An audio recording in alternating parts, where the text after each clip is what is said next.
Hi, I'm Tim. Welcome to our channel and thanks for logging on. If you enjoy these videos, do me a favor and subscribe to our YouTube channel right here at Watchbox Reviews. I would really appreciate it and I promise to update daily. If you love this watch, you can see it and purchase it on our website, thewatchbox.com. And today, I discover yet another variant of the 2018 Omega Seamaster Professional Diver 300 meter that I have not yet reviewed.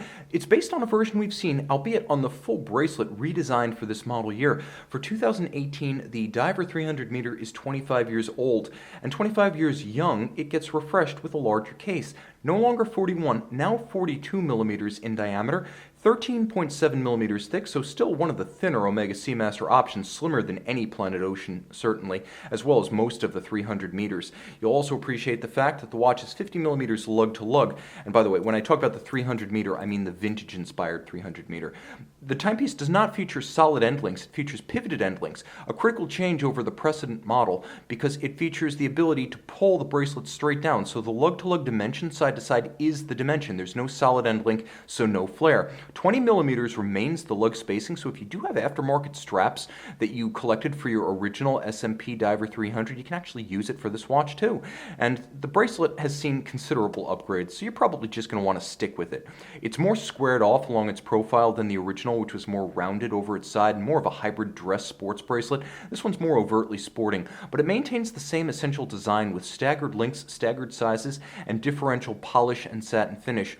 We've come a long way since the Brosnan days, and these bracelets are now held together by screws for all removable links, no longer pin sleeves. Appreciate the presence of a half link on both sides of the clasp for precise sizing. Also appreciate the fact that there is now a push-button slider built in. You have 9.6 millimeters of incremental adjustment and the all-or-nothing dive extension that's previously been a standout feature of this family. So you no longer have to pony up to something like a Ploprof to get both of these features in a single Omega clasp. Also appreciate the fact that the clasp is as solid as ever, machined from a single block of steel. It's handsome in its way with satin finish on the flank, polish about the pushers, a polished bevel, a deep engraving, and a satin top.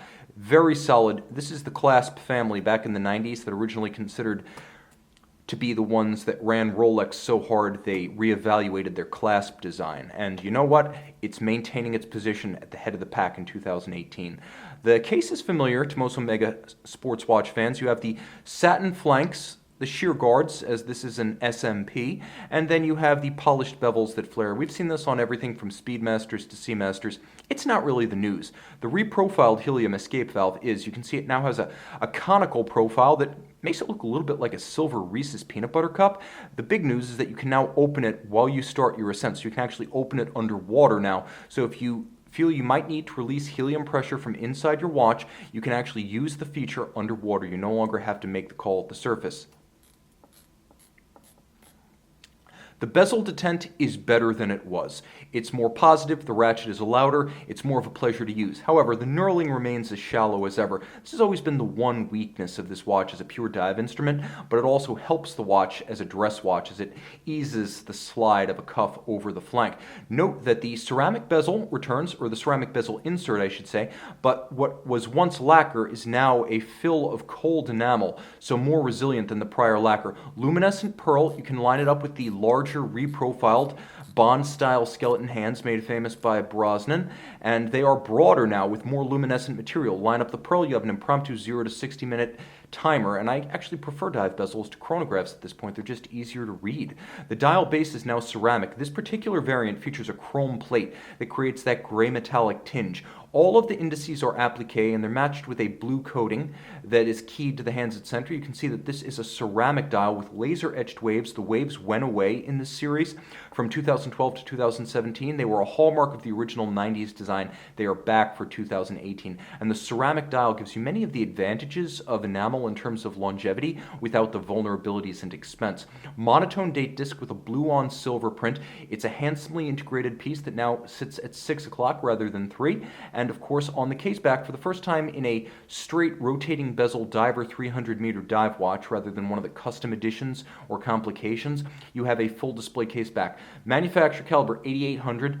This is a 55-hour power reserve, automatic winding, coaxial master chronometer, so not adjusted in 5 positions as a bare movement like a COSC chronometer, although it does meet those standards.